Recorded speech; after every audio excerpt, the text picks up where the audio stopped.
right. So thanks for joining us, everyone. We are so excited. This is the first time we've ever done anything like this at Rankin Jordan, having a previous Rankin Jordan parent and caregiver kind of sharing her experience and expertise on taking a medically complex child home and just life at home with a medically complex child. Julia is absolutely amazing and has the most insightful and advice and things that I had never thought about that we, as a medical professional, we're not training our parents on before they go home.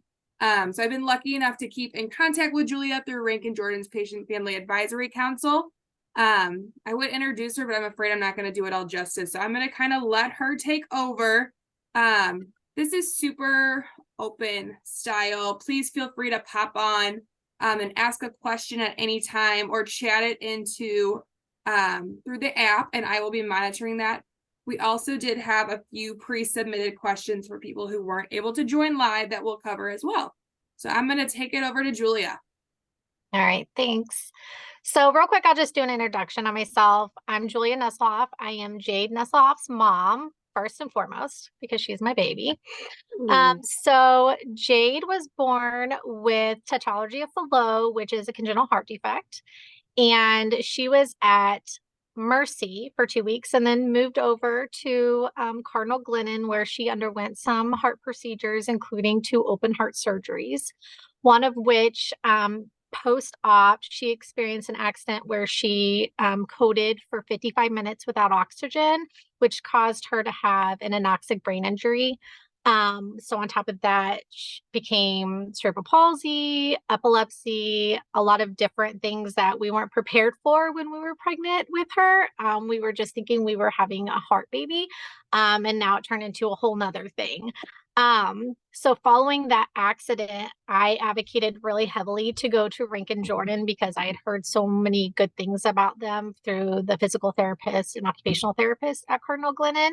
So we actually got accepted to go over there, which was great because they only had 22 beds, I think, at that time. And so we had to wait for an opening. And when we got an opening, we were like, yes, we were so excited. Went over to Rankin. We were there for, I want to say 8 months because we didn't get to go home until June 1st of 2017, which means that she spent 463 days in the hospital, which was crazy to me to even think back that we lived in a hospital for that long. I feel like I was just on autopilot with my husband, and she was our first baby. So we didn't have any other children to take care of. She was our only. So coming home with her was a very big experience for us, as we first off had no idea what it was like to bring home a typical child, let alone now we were coming home with a lot of equipment and a lot of medical knowledge that we did not have prior. So when I left Rankin and was still connected to Megan through the PFAC, that was something that I was just strongly involved in because it was such a big learning experience for me. And I felt like there was a piece missing from us transitioning from Rankin to home, and there was that home piece.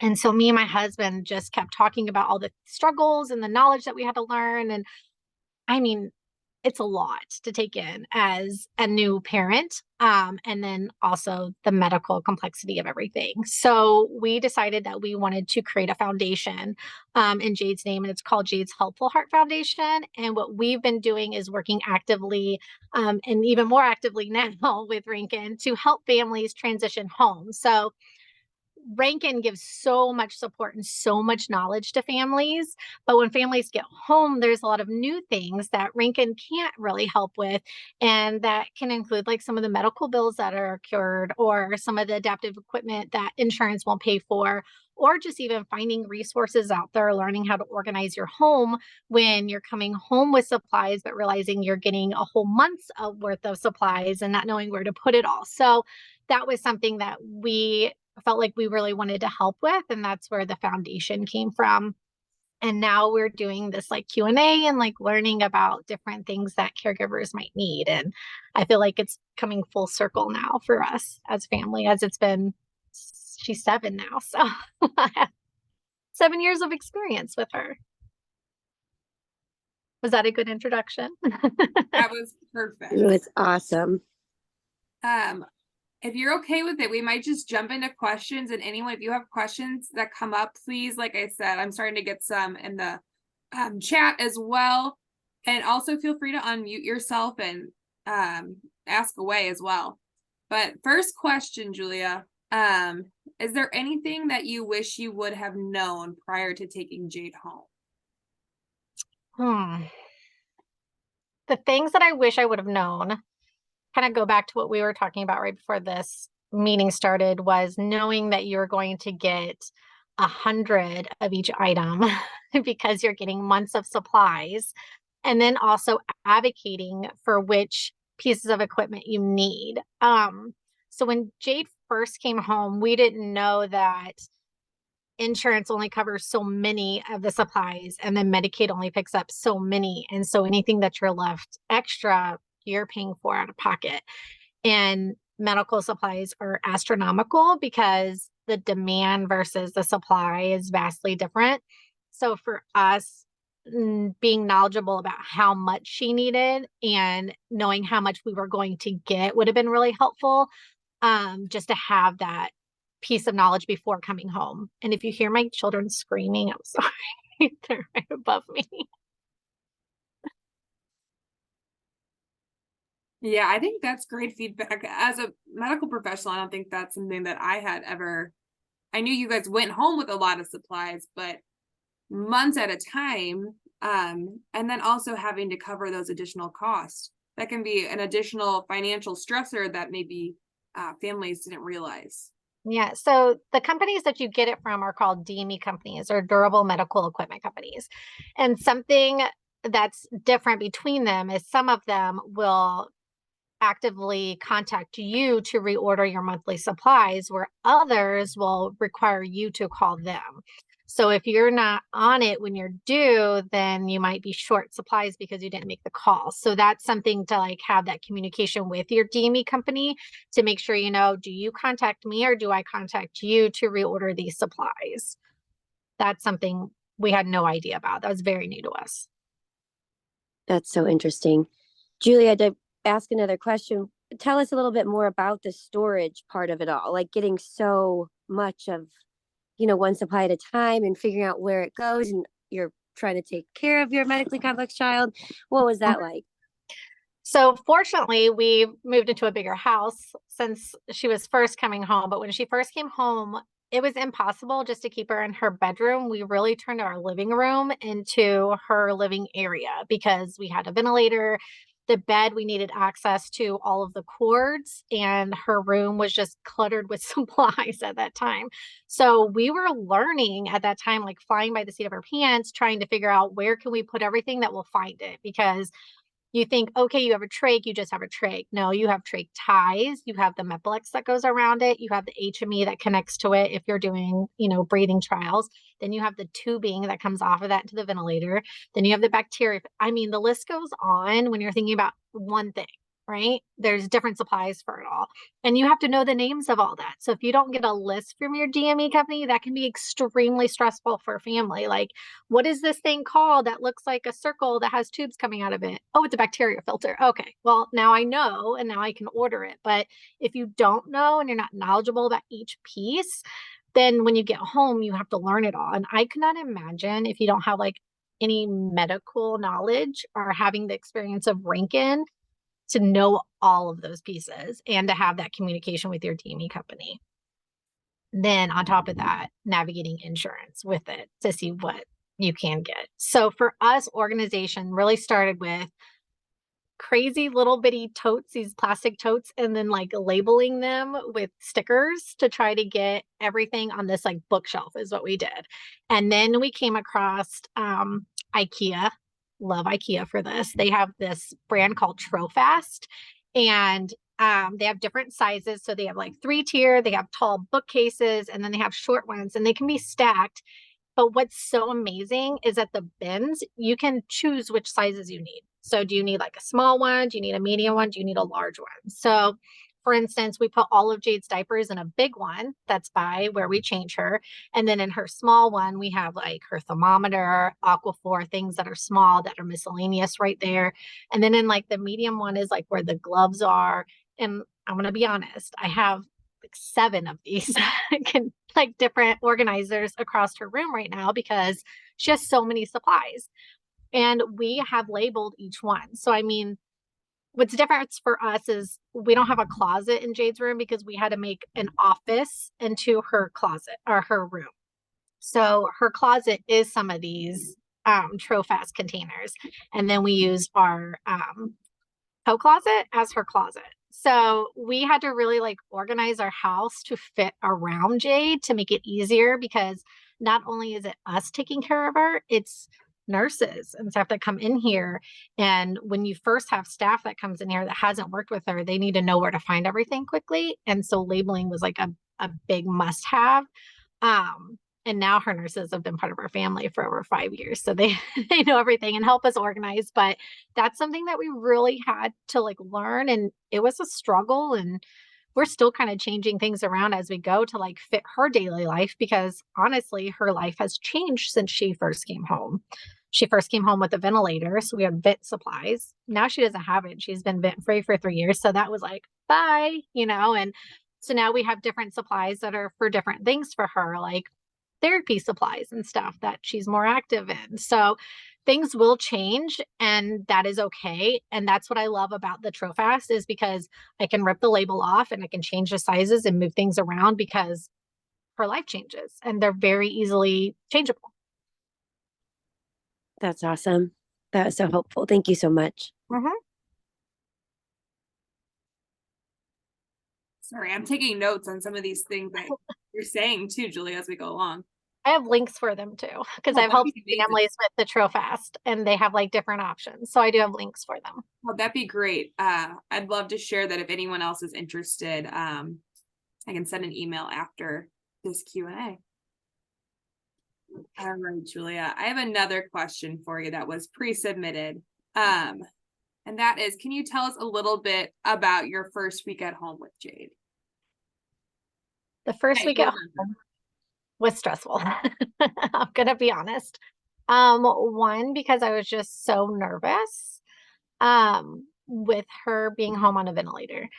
To me, it was her lifeline. And even though we were doing like small trials, it just still scared me to think about it coming disconnected or if it would alarm for some weird reason. We had LTV, which alarmed crazy loud and scared me so bad. But we were also dealing with Jade having some agitation. And so I was dealing with trying to keep her happy.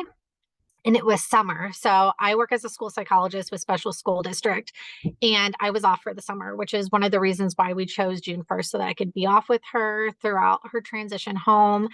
And I was very fortunate to be able to do that. But it was very stressful because I felt like I could never put her down.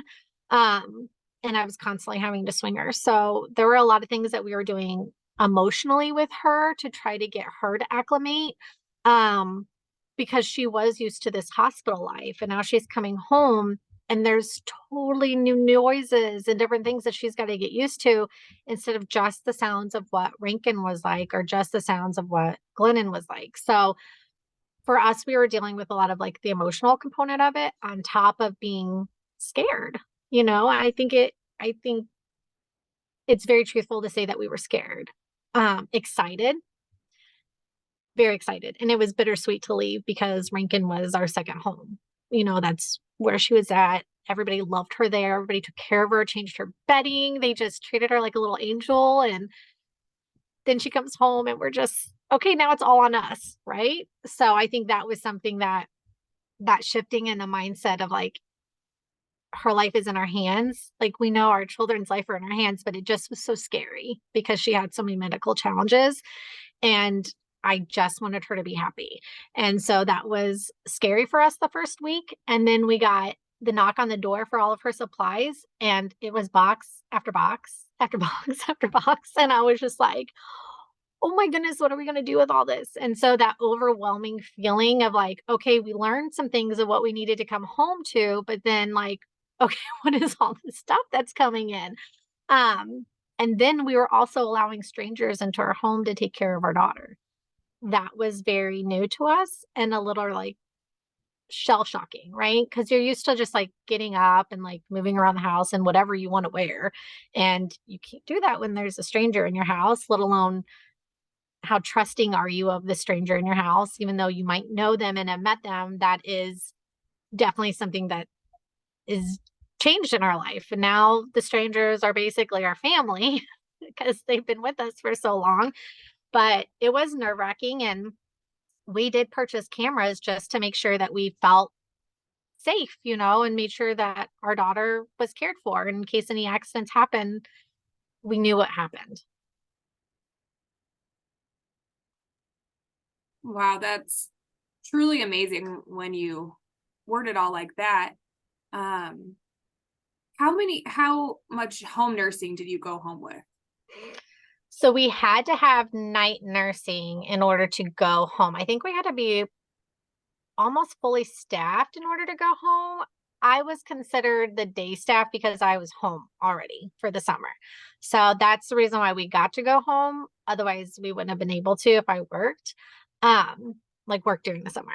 But since I could be off and be home with her during the day, we could come home. And then we had another night nurse and my mom that would take care of her at night.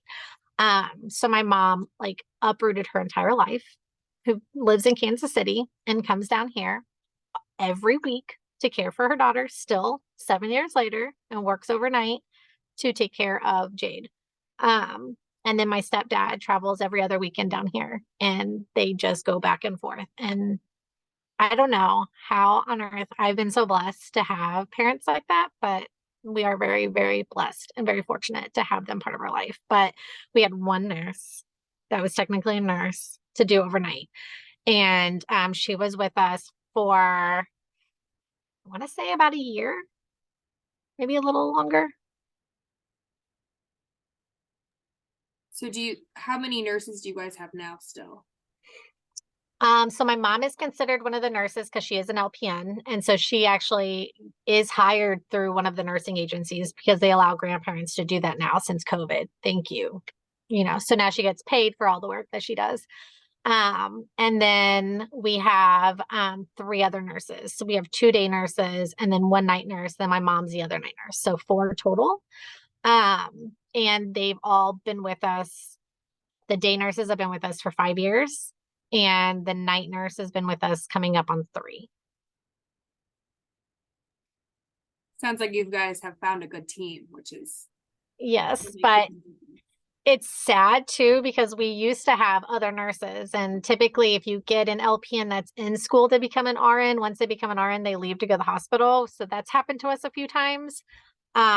We know that one of our day nurses that we have now, she's a little older, and I think that she will eventually retire here soon, which is like so sad because she's like our family. I just have to keep putting it in the back of my mind that we might have to look for a new nurse soon. And I'm not quite comfortable with that, to be entirely honest. Just because we are so comfortable with where we're at. And I just know that there will be an upset eventually where we will have to look for new nurses, and it'll be a struggle because to me, Jade's my baby and it takes a long time to get to know Jade because she's very complex. Yeah, thank you for sharing that. I know home nursing is such a stressor for so many of our families at Rankin Jordan, and it's the factor keeping a lot of our patients here often. So thank you for sharing your experience.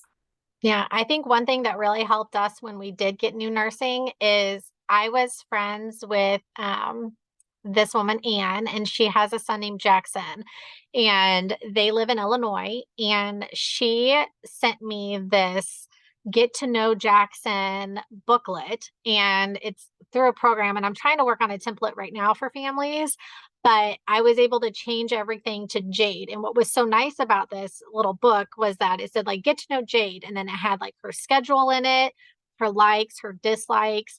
It had like what our expectations of the nurses were, where they could put their food, where they could find the medication, what they were to do in case of an emergency, such as like tornado or fire, where they could find the fire extinguisher. Just little tips and things that you would want the nurse to know, especially if they're new, because you can have this conversation, but how much does somebody actually retain through that whole conversation? They'll get like snippets. So it's really nice to have like that folder like ready to go when you have like a new nurse, so they could like look at it and be like, okay, mom did say something about this, where can I find it? And it's right there. So I'm trying to make a template right now to put on our foundations page that parents can like download and just fill in, and it would be like, get to know my kid, and here's like the must do's, must don'ts type thing. Canva will be so perfect for that. I know, I'm Like, I'm so I'm so excited for that, for sure. Okay, I want to take a break from my pre-submitted questions and see if anyone currently in the meeting has a question that they would like to ask of Julia.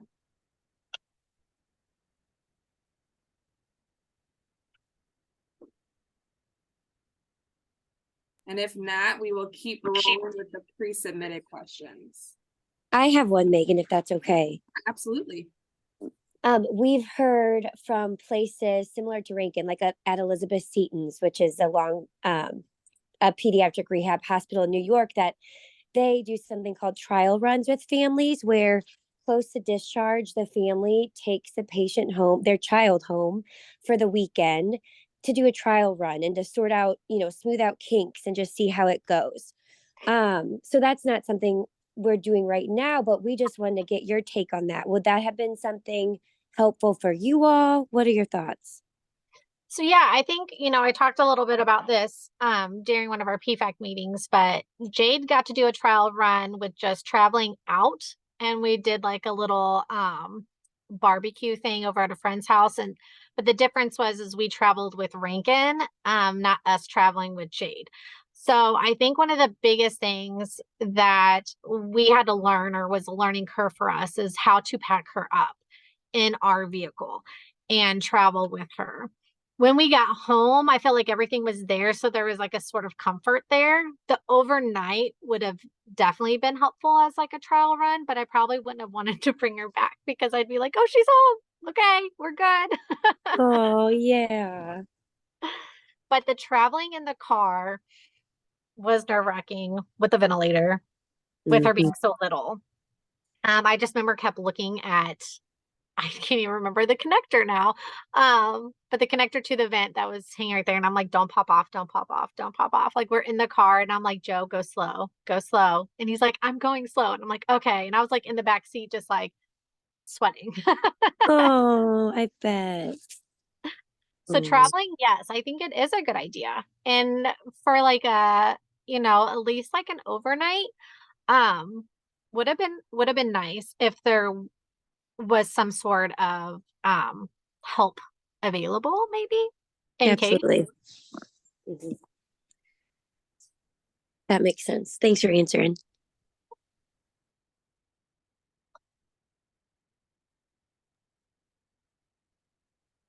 Anyone else in the meeting currently have a question that we can answer? Feel free to chat it in, or also just unmute yourself. We'd love to hear from everyone. I had a quick question, Yes. and this may be more like an individual, like case by case thing. I don't know. But are there options for like if home nursing isn't able to be found, are there options for somebody who isn't a home, like technically a nurse, to be a like trained as a caregiver to be paid through Medicaid, or does that have to just be a nurse specifically? So that's a really good question. To get paid through Medicaid's like nursing services, they have to be a licensed nurse. There are options for individuals that you might be considering to do like a year program. There are some nursing programs to get LPN licensure for a year, but you have to like meet like prereqs with like math, English, and stuff like that, because we've looked into it for one of ours. There are waivers that you can look into for the state of Missouri. There's multiple waivers for different disabilities that can help pay for like self-directed services for like a medical PA, which is like a medical personal assistant, somebody that can administer medication, knows CPR, knows first aid. But those waivers are very individualized depending on the individual and what their needs are. There is also respite that you can use, you can apply for through the state to get so much money per month. And then you use that money and you can pay individuals through your respite care. It's not a lot through respite, but it is something to help out if you're needing somebody to care for your child. That's what I know of so far as individuals who are not licensed as a nurse, because that does become an issue. And the only ones that I've seen get paid well enough to keep them or sustain them is through waivers with self-directed services attached to them. Okay, thank you. I appreciate that. Yeah, of course.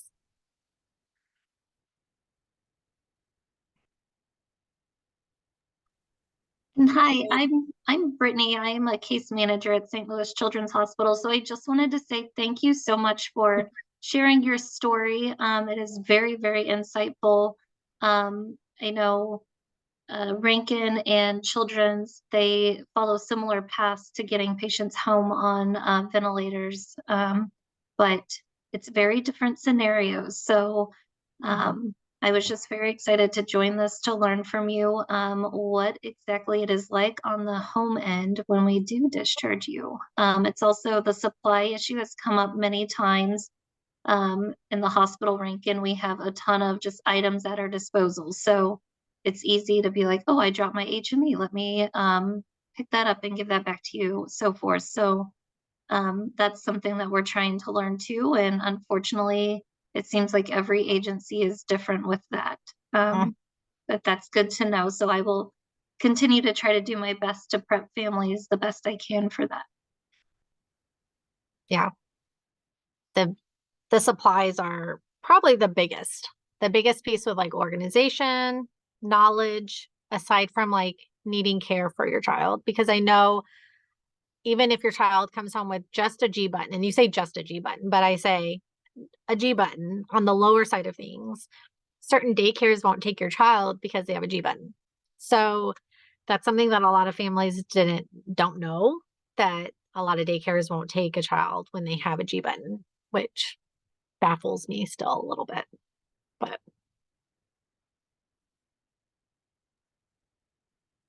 on that, touching a little bit on daycare, I know Jade goes to school. she's homebound. She's homebound. Okay. Would you want to talk a little bit about the schooling process and how that works for you and your family and how you navigated all of that? Yeah. So, well, when we first came home, ironically, I work in the special education field. So I have a little bit of knowledge behind the educational side. So I knew I needed to get in touch with First Steps and get them involved in our house and get her therapy going. So before the age of 3, Missouri families can apply to get First Steps, or even parents as teachers. But for First Steps, you have to qualify. So you have to have certain delay in certain areas. And Jade has significant delays in a lot of areas. So she qualified for full services through First Steps. So what that really meant is she had like speech therapy, occupational therapy, and physical therapy come to our house once a week. And they would do different things with Jade. When she got close to 3 years old, we had her evaluated for special education services. So depending on where you live, your special or early childhood special education will either go through the current district you're in, or if you're in a district where the early childhood goes through special school district, you'll go through special school district. So there is sometimes in that early childhood a divide from special versus early childhood in the St. Louis County area. If you're outside, it's strictly district by district. So for the early childhood evaluation, they come in, they assess Jade to see if she were to qualify for one of those early childhood disabilities. Because Jade is significantly disabled, we had her qualify for what's considered a school age disability because we know that her disability won't change by the time she's 5 or by the time she's in kindergarten, where they would assess you for her school age disability. So she qualified for multiple disabilities when she was 3 because she has a lot of disabilities going on. So when she qualified for that, we had some virtual learning first, and then we were really trying to get her into the school. But seizures and agitation was something that we were struggling with. So we got her in line to go to Fox Early Childhood right before COVID hit. She got to go for like 1 month, the ride of us, and go 2 days a week for half days. And she did really good. She really did good there at school. And then COVID hit, and again, she was young. So we have been homebound since. Her school has talked about bringing her to school, but Jade's stamina and endurance for daily activities is very low. And her seizure activity is kind of like this with her agitation, and we're still trying to balance things out. So for her quality of life and for her happiness and where she's most engaged is at home right now. So we do homebound services. So she qualifies because of her medical complexities. And what that means is that the nurses or myself, whenever we're home during the week, the teacher, which is a homebound teacher, comes and instructs her for an hour and 15 minutes, 4 days a week, so Monday through Thursday. She gets occupational therapy and physical therapy that come in for an hour every Monday. And then she gets speech therapy and orthopedic impairment consult together for an hour on Fridays. We're right now in the process of going through an evaluation for music therapy because every single lesson that she gets through school and through therapy all has music. So I'm just like, she is engaging with music constantly. It's where we can get her to engage. So why wouldn't she need music therapy to help her reach her goals? So I advocated for that. But that's not something that a lot of people know about. I just happen to know because I'm in that process. So it's a little different for every child, but the homebound experience, oh my goodness, what was that? Oh, sorry. Something came up on my computer. Sorry. The homebound experience I've been very grateful for it for Jade because it's so fortunate that she can be in a setting that's very comfortable for her and allow her to still get that input from school and that engagement. I loved hearing about that. We have homebound services that come to Rankin, Jordan, but it looks so different and unique for each patient. So that's awesome. Yeah.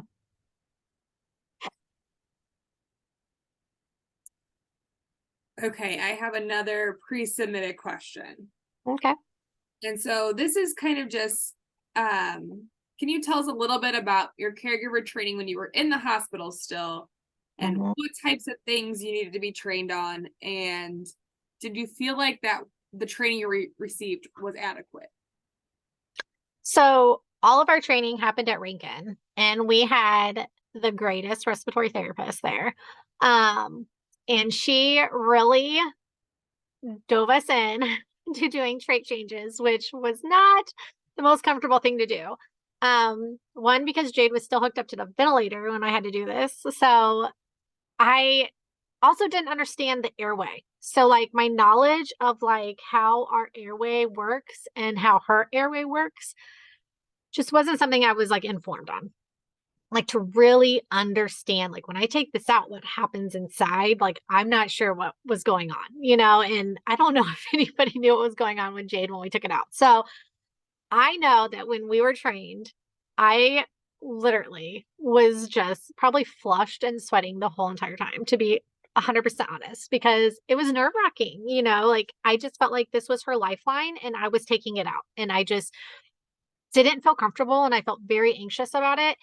But our respiratory therapist, your respiratory therapist sat right next to me, hand over hand the first time to do it, and really taught me where to place my hand, where to put my other hand, and walked me through where my hands needed to go.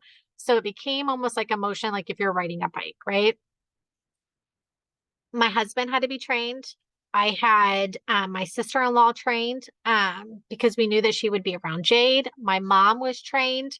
So we had a lot of training done for even caregivers outside of me and my husband, which was so nice and so appreciative because these were members that were going to be around her if we could not be. Um, we got trained on changing her G button at Glennon and at Rankin, and every time it was nerve-wracking. I could do both of them now with no problem. But then the first time, it's like so new and the unknown is scary. And I think the reassurance that I had from both places just really helped solidify where I am now as a caregiver. Because I know that I walk through it step by step. There's like a method to it. And having those steps in place, we still follow them right now. I know every single item that we had out at Rankin to do our trach, and I still set every single item out the same way. Jade was a little bit harder to change her trach back then when she was little and she had no neck. Now she kind of has a neck, which really helps us out a little bit with the trach. But it was harder when she had no neck. But I feel so much more comfortable now because it's been 7 years, right? It's just my normal. But then it wasn't. It was something completely new. The other things we had to learn was, even just the caregiving of giving medication, giving flushes, knowing when she was uncomfortable, if we gave too much, watching her feeds. There were different things that we had in place to keep her from puking because she was quite a puker back then. And there were things that we had to learn. We had to learn about diaper rashes that were to the extreme for children like Jade, and learning to do like a little suds bath. That was like new for me too. Learning how to bathe a child who has a trach and a G button. So all those things we learned there and we took it home with us. And not only were we bathing her with a trach, we were bathing her attached to a ventilator, which is insanely scary. So we just were so comfortable by the time we got home with it though. I mean, we had been trained and we were doing it every week for 8 months. Not the G button, but the trach and stuff. And the bath we tried to do every time we came up there and get her bath, get her clean, get her going. So we just were in a routine with everything. And I feel like having that routine and then coming home and think, okay, we're in a different place. We got to learn to where we're going to do everything, which is something we had to learn when we got home. But we had the knowledge, we had the method, right? So I felt like Rankin gave us the method. We just had to figure out like location, an area of where we were comfortable at home. And I think that's easy to do once you have a method, right? You learn how to ride a bike and now you can ride a bike wherever you go. Doesn't matter the terrain, you know how to ride a bike. And I feel like that's what happened at Rankin is we learned the method and we came home with the method and we felt comfortable. I love that.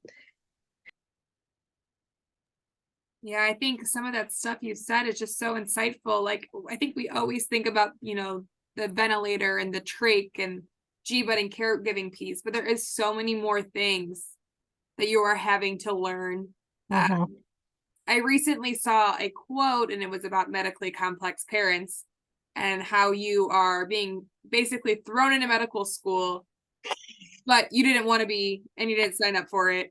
But you're having to really just embrace it all and learn it all. And it sounds like you guys have done a great job at that. Yeah, I just recently read this story by this mom. She had like posted a video and I can't remember her name, but my mother-in-law sent it to me and it was about this girl that was pregnant and all of her friends were going to Italy and it was going to be so much fun, right? When you have a new kid, that's what's going to happen. But she ended up in Holland, and I'm just making this up as like the places, but she's watching all of her friends' dreams come true about going to Italy and she's stuck in Holland learning all these different things. And she fought so hard to get out of Holland, but it wasn't about getting out of Holland. It was embracing the difference of what Holland is. And it was learning that this is beautiful, that you wish your friends could come over here to Holland to experience how beautiful this is because it's the appreciation of life, right? It's understanding that you have this gift of life and you want to give that gift away to other people to know the appreciation that life is so short and so precious. And for us, Jade has taught us what unconditional love is, to know that you can love a child who doesn't say I love you back, to know that she wants you even though she can't say mama or dada. It's having that nonverbal communication with somebody that is so powerful that you have to be around them long enough to even know. And she has teachers still to this day that can't always tell when she's upset, and I can come in 2 seconds know, like, she's upset, she's mad at something you're doing. I could tell you right now she is not happy. But it takes other people time to learn that. And I think Jade's just taught me patience. She's taught me kindness. She's taught me awareness and teaching others about awareness. Jade goes to my schools on abilities awareness weeks and teaches other children in grades 3 and 4 about her superpowers, because her differences are her superpowers. So Robin from Tiny Superheroes, I don't know if anybody knows who Tiny Superheroes are, but they're a wonderful foundation that gives capes to kids that have different abilities. And we do a presentation together to teach kids about your differences are your superpowers. And you use those superpowers to make you a superhero. And Jade's superpowers are her ability to adapt things like a bike and adapt toys that have switches, that she can still play with these, even though she can't always move on her own. And so that was something that we present, and the kids love it. And it's something that we've learned that we need to give that back, like, these are Jade's differences, but it's her superpowers, and we need to share that with the world. That's amazing. I kind of wanted to see if this would be maybe a good segue into a little bit more about Jade's Helpful Heart Foundation. Sure. So I can talk a little bit about that. So we founded it 3 years ago. And our big mission for Jade's Helpful Heart Foundation is to help families transition home from the hospital. So one of our big things is helping either with adaptive equipment, helping with medical costs that aren't always covered, helping with like modifications to your home, such as like ramp, if a ramp is needed, bed modifications if you're needing a hospital bed versus, a regular bed. It just depends like on the needs, as well as like organization methods. So some of the things like I talked about earlier, we've helped families with up to $5,000 in medical cost. We've helped families getting hospital mattress for their hospital bed. We've helped with the adaptive equipment on their seating device wasn't covered by the insurance, like the harness to hold them in and the tray that is needed. Like, amazing to me. You'll pay for the seat, but not the thing that straps the child in. So we paid for that and had that delivered to family. We paid for this like chucks. So those are those incontinence supplies if a child wets the bed. Those aren't covered by Medicaid in the state of Missouri, which is insane to me, that if you have a child over 4, you're not going to help protect the bed, where other states it is covered. So that's something that we got, that they could just wash if they needed to. So they're very similar to what you see in the hospital. We've helped with a lot of those organizational bins. I think we've helped 3 different families with those, getting those in. So we've been really moving on helping families the last couple years. And then even helping another family with up to like almost 3,000 in medical bills. So the applications are super easy to fill out if you're transitioning home from the hospital. They're on our website, jadeshelpfulheartfoundation.com. You can download them, you can fill them out, and you can email them right to the email address, jadeshelpfulheartfoundation@gmail.com, to see about acceptance into the program. It's super easy, and we do one fundraiser every year right now is where we're at. We do a jogging for Jade every August. So we do August because it's the month that Jade had her accident. So it just symbolizes like why we're driving this force to like help families. So we keep it around that beginning of August date. So it's August 12th this year. And it's getting ready to go live April 1st, I think is when I'm going to hit the live button on the sign up. But what's really nice is all the funds from that go to all these families. So we have to do this every year. And our goal is to hit 15,000, I think, this year in funds to help families. So we're really excited because this is our 7th year of doing it. Because before we made this foundation, the race was for Jade. And for us, we're at a really good spot where we want to give back. So that's when we changed the race into funding Jade's Health for Heart Foundation. So we're just really excited about this year and getting it going. We've already got the park reserved. We have a to be determined on our webpage, and we are starting to roll out the families that we've helped recently on social media. So it's getting close, it's getting exciting, and I cannot wait to see where this goes in the future, because this would not have happened if it wasn't for Jade, and she's my baby. So it's special to me, obviously. Yes, I've never been able to attend still, but I'm hoping this will be the year that I get to be there. Yeah, come. So I think we're going to offer the families that we currently help this year as like free to come in, like free entries with like the free shirts, to get them there in person to see like, you know, where these funds come from. And then people to also meet some of the families that we've helped on like where their money and contribution is going to. So we're hoping to like invite the families this year and get them there for free. Most of the families, all the families that we help are in Missouri, and most of the families are local. So there shouldn't be any like travel costs for them except for like driving to and fro, I guess, you know, but. Julia, can you talk a little bit more about the application process? Is it just for Rankin Jordan families, Cardinal Glennon families? How does that all work? So the application is for anybody that can be, I guess, what's the word I'm looking for? Not reserved.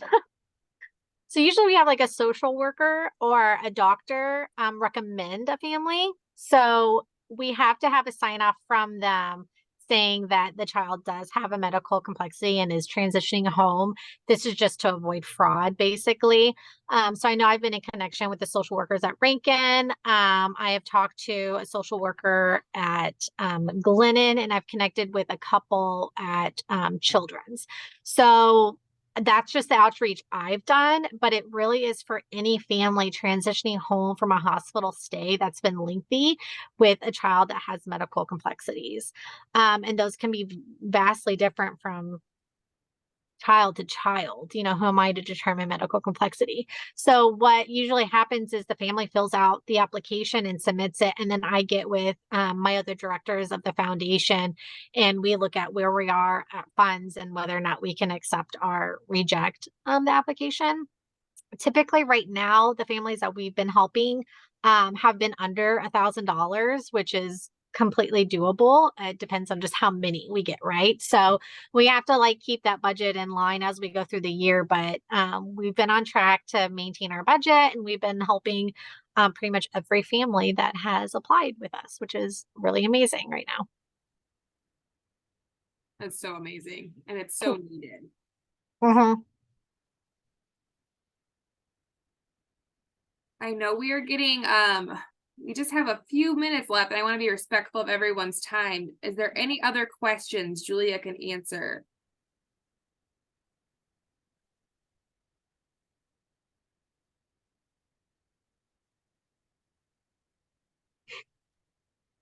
Sorry, one question, Julia. And you've kind of answered this along the way, but from a case management perspective, we set families up with all of their equipment, supplies, nursing, so forth. And then we try to give outpatient resources as needed. But do you feel like there is any specific resource that would be the most beneficial that I could continue to relate to families on an ongoing basis? Yes, our foundation. Okay, I perfect. feel like we would be extremely helpful for the little things that can't be covered by insurance, or even families needing home help with like organization. So I've talked a little bit about this with like our directors and like just my friends that are involved with part of this foundation, about how we're even willing to come into the house and help with organization if the family needs it. We're able to help them, advocate for resources such as different foundations, different grants that they can get, like variety and stuff like that for medical equipment. We're willing to help them navigate that process.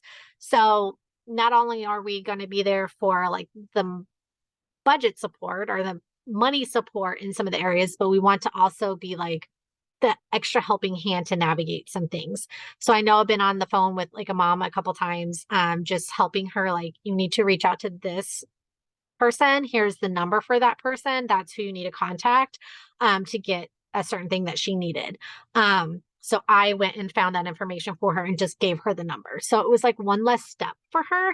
And that's something that is completely free. You don't really need an application for it, but it's also just a resource that I'm trying to help families with getting through. And hopefully I'll have that resource page done in the next 10 years.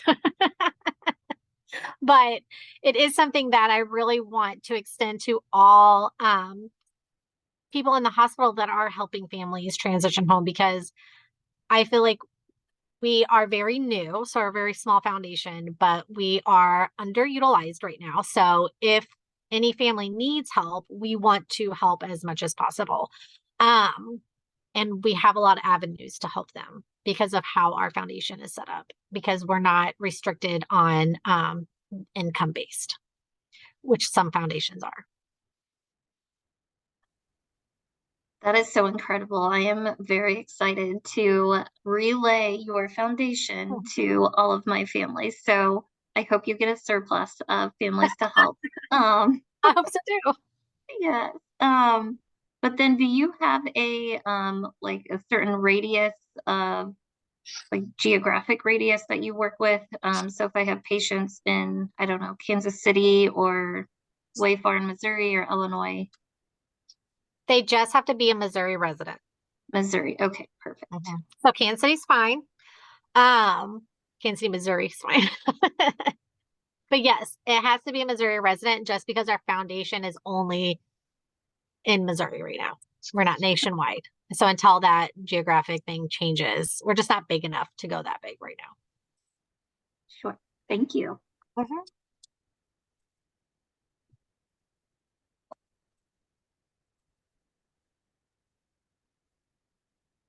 Anyone else have any questions?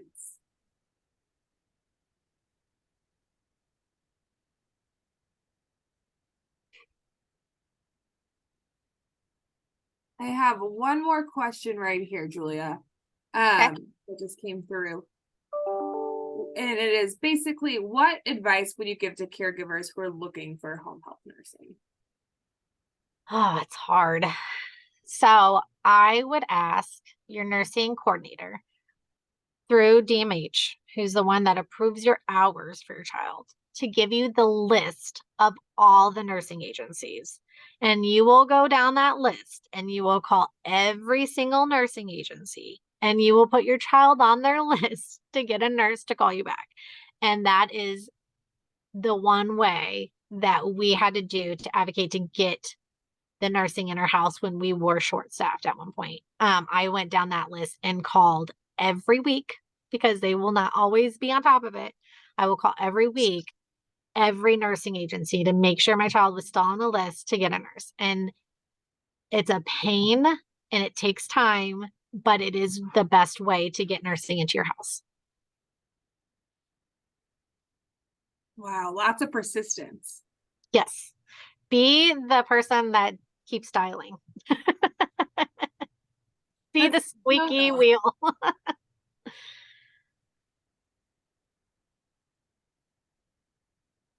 Any other questions? Just a few more minutes and then.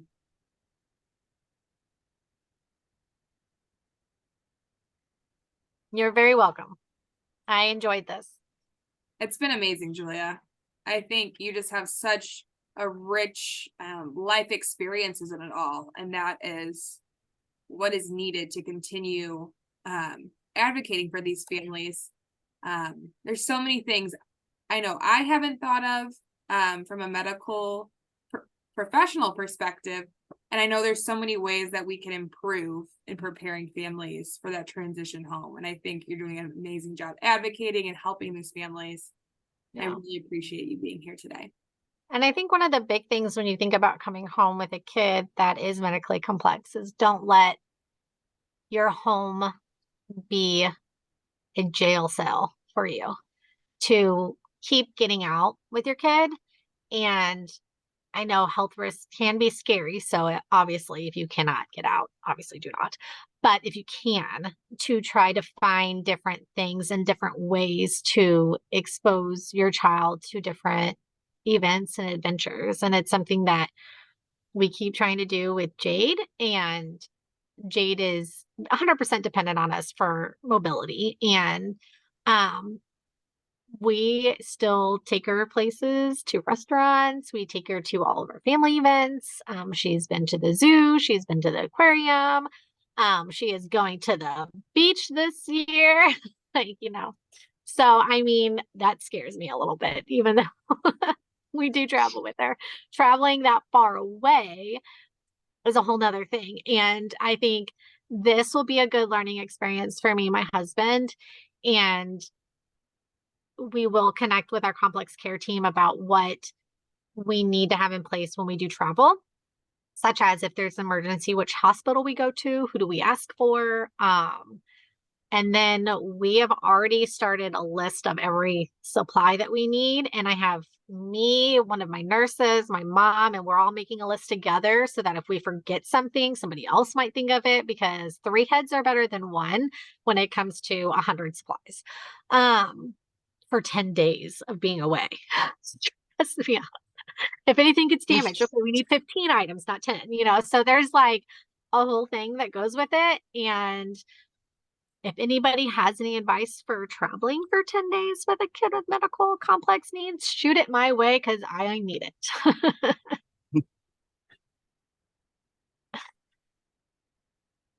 You guys will be great. And I cannot wait to hear all the insights you have after this trip as well. I'm just so excited for her. She deserves nothing but the best. And this is her Make-A-Wish trip. So we are so grateful for Make-A-Wish for giving this to her. I've always wanted her to be able to hear the ocean and feel the sand and all those sensory things that she loves. And she loves water. So she's going to be obsessed with it. So we're just excited for her. Well, thank you so much, Julia. I know Katie has been super on it in the chat and sharing some of the resources that Julia's talked about throughout, and she has the foundation's website on there as well as their email. And you all have my email as well. So please feel free to reach out with any questions that may come up still. And like I said, we will have been recording and we will share this. So please feel free to share with anyone else that you think that this may help in the future. So thank you again. Of course, it was my pleasure. You are amazing. Stop. Absolutely amazing. I'm just listening in awe. Oh, you're so sweet. I credit it all to Jade. I really do. Yeah, they're special children. They really are. But you're a special mom too, and just a really amazing person. Thank you. Thank You're you very welcome. much. I always say that Jade is the closest thing to God that I will ever have on the face of the earth. And I feel it every time I hold her. Just peace. I love that. Mm-hmm. Thank you for sharing all of this. It's just you are very insightful, as Megan said. It's just really helpful. I'm glad. That's all I want this to be, is helpful. I don't know it all. I will never know it all, as this is constantly changing and evolving in every way as we go through life. But I hope that the things that I have learned can help other families make it a little bit easier for them.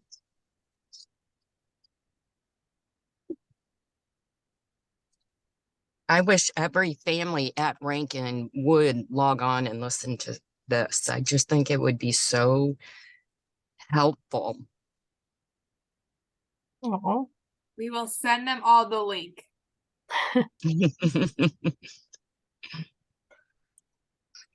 All right. Well, thank you so much, everyone, for logging on today. Please keep in touch, and we'd love to continue to grow more connections within the St. Louis area for medically complex kids. So thank you, guys. thank you.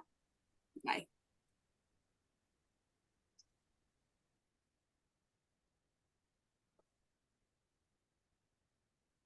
Oh my gosh. Thank you so much. You're welcome. I literally have chills. I thought it was amazing. You're still recording. Oh, okay. Good. Thank you.